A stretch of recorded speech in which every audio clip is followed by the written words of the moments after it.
Dharmasthala ಹೋರಾಟದಲ್ಲೂ BJP ಬೇಸರವನ್ನು ವ್ಯಕ್ತಪಡಿಸಿದೆ. ಮತ್ತೆ BJP ವನ ರಾಜಕೀಯ ವೇದಿಕೆಯಲ್ಲಿ ಪ್ರದರ್ಶನವನ್ನ ಮಾಡ್ತಾ ಇರುವಂತದ್ದು, ಭಾಷಣಕ್ಕೆ ಅವಕಾಶವನ್ನ ಕೊಡದಿದ್ದಕ್ಕೆ ಅಸಮಾಧಾನವನ್ನ ವ್ಯಕ್ತಪಡಿಸಿದ್ದಾರೆ. ಧರ್ಮಸ್ಥಳದ ಪರವಾಗಿ ಇಲ್ಲಿ ಧ್ವನಿ ಎತ್ತಿದವರನ್ನ ಕಡೆಗಣನೆ ಮಾಡಲಾಗಿದೆ. ಇನ್ನು ಕಾರ್ಯಕ್ರಮದ ಅರ್ಧಕ್ಕೆ ನಾಯಕರು ಎದ್ದು ಹೋಗಿದ್ದಾರೆ. ಸುನೀಲ್ ಕುಮಾರ್, ಕೋಟಾ ಶ್ರೀನಿವಾಸ್ ಪೂಜಾರಿ ಎದ್ದು ಹೋಗಿರುವಂಥದ್ದು. ಧರ್ಮಸ್ಥಳ ಹೋರಾಟದಲ್ಲಿ ಬಿಜೆಪಿಯಲ್ಲೂ ಕೂಡ ಈಗ ಬೇಸರ ವ್ಯಕ್ತವಾಗ್ತಾ ಇರುವಂಥದ್ದು. ಮತ್ತೆ ಭಾಷಣಕ್ಕೆ ಅವಕಾಶವನ್ನ ಕೊಡದಿದ್ದಕ್ಕೆ ಅಸಮಾಧಾನವನ್ನ ವ್ಯಕ್ತಪಡಿಸಿದ್ದಾರೆ. ಧರ್ಮಸ್ಥಳದ ಪರವಾಗಿ ಧ್ವನಿ ಎತ್ತಿದವರನ್ನ ಕಡೆಗಣನೆ ಏನಾದರೂ ಮಾಡಲಾಯ್ತಾ ಅನ್ನೋದು ಇಲ್ಲಿ ಕಾಣಿಸ್ತಾ ಇದೆ. ಇನ್ನು ಕಾರ್ಯಕ್ರಮದ ಅರ್ಧಕ್ಕೆ ಎದ್ದು ಹೋದ ನಾಯಕರು ಭಾಷಣಕ್ಕೆ ಅವಕಾಶವನ್ನ ಕೊಡದಿದ್ದಕ್ಕೆ ಬೇಸರವನ್ನ ವ್ಯಕ್ತಪಡಿಸ್ತಾ ಇದ್ದಾರೆ. ಇನ್ನು ಒಂದು ರೀತಿಯಾಗಿ ಕಾರ್ಯಕ್ರಮದ ಅರ್ಧಕ್ಕೆ ಎದ್ದು ಹೋಗಿದ್ದಾರೆ ಸುನೀಲ್ ಕುಮಾರ್, ಕೋಟಾ ಹಾಗೆ ಕಟೀಲ್. ಧರ್ಮಸ್ಥಳ ಚಲೋ ಕಾರ್ಯಕ್ರಮವನ್ನು ಹಮ್ಮಿಕೊಳ್ಳಲಾಗಿತ್ತು ಬಿಜೆಪಿಯವರು. ಮತ್ತೆ ಬಿಜೆಪಿಯ ಬಣ ರಾಜಕೀಯ ವೇದಿಕೆಯಲ್ಲಿ ಪ್ರದರ್ಶನವಾಗಿದೆ. ಇನ್ನು ಕಾರ್ಯಕ್ರಮ ಮುಗಿಯುವ ಮೊದಲೇ ತಮ್ಮ ಭಾಷಣವನ್ನು ಮುಗಿಸಿ ಅಶೋಕ್ ಅಲ್ಲಿಂದ ಹೊರಟೋಗಿದ್ದಾರೆ.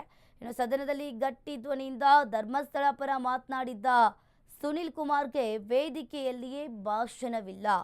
ಇನ್ನು ಕಾರ್ಯಕ್ರಮದ ಅರ್ಧಕ್ಕೆ ಸುನೀಲ್ ಕುಮಾರ್ ಅರ್ಧಕ್ಕೆ ಎದ್ದು ಹೋಗಿರುವಂಥದ್ದು. ಇನ್ನು ಕೋಟಾ ಶ್ರೀನಿವಾಸ್ ಪೂಜಾರಿ ಇಡಿ ತನಿಖೆಗೆ ಒತ್ತಾಯ ಮಾಡಿದ್ದ ಅವರಿಗೂ ಕೂಡ ಅಲ್ಲಿ ಭಾಷಣಕ್ಕೆ ಅವಕಾಶ ಇಲ್ಲ ಅನ್ನೋದು ಗೊತ್ತಾಗ್ತಾ ಇದೆ.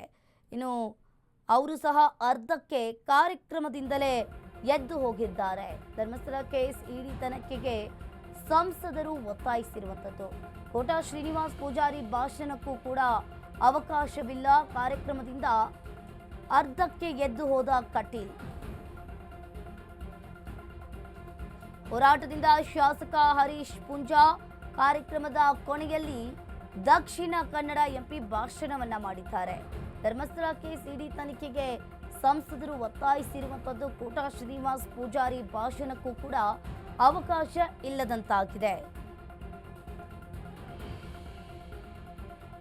ಹೋರಾಟದಿಂದ ಶಾಸಕ ಹರೀಶ್ ಪೂಂಜಾ ಅಂತರವನ್ನ ಕಾಯ್ದುಕೊಂಡಿದ್ದಾರೆ. ಇನ್ನು ಕಾರ್ಯಕ್ರಮದ ಕೊನೆಯಲ್ಲಿ ದಕ್ಷಿಣ ಕನ್ನಡ ಎಂಪಿ ಕೂಡ ಭಾಷಣವನ್ನ ಮಾಡ್ತಾ ಇರುವಂಥದ್ದು.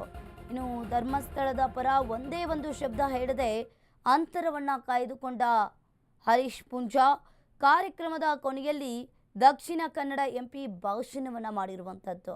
ಯಾರು ಧರ್ಮಸ್ಥಳ ಪರ ಜೋರಾಗಿ ಮಾತನಾಡಿದ್ರೋ ಅವರಿಗೆ ಅವಕಾಶವಿಲ್ಲ. ತಮ್ಮೇಶ್ ಗೌಡ, ಹರೀಶ್ ಪೂಂಜಾ ಅವರ ಈ ಕಾರ್ಯಕ್ರಮಕ್ಕೆ ಸಿಟ್ಟಾಗಿದ್ದಾರೆ ಹಿರಿಯರು ಕೂಡ.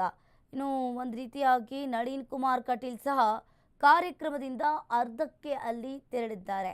ಇನ್ನು ಒಂದು ರೀತಿಯಾಗಿ ನಿನ್ನೆ ಬಿಜೆಪಿಯ ಎಲ್ಲ ನಾಯಕರು ಕೂಡ ಬಿಜೆಪಿಯ ಸಮಾವೇಶದಲ್ಲಿ ಭಾಗಿಯಾಗಿದ್ದರು.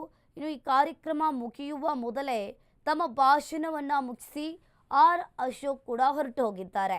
ಈ ಕಾರ್ಯಕ್ರಮದಲ್ಲಿ ವಿಜೇಂದ್ರ ಆಗಿರಲಿ, ಸುನೀಲ್ ಕುಮಾರ್ ಹಾಗೆ ಅಶೋಕ್, ಕಟೀಲ್, ಹರೀಶ್ ಪೂಂಜಾ ಸಾಕಷ್ಟು ಬಿಜೆಪಿಯ ನಾಯಕರು ಕೂಡ ಭಾಗಿಯಾಗಿದ್ದರು.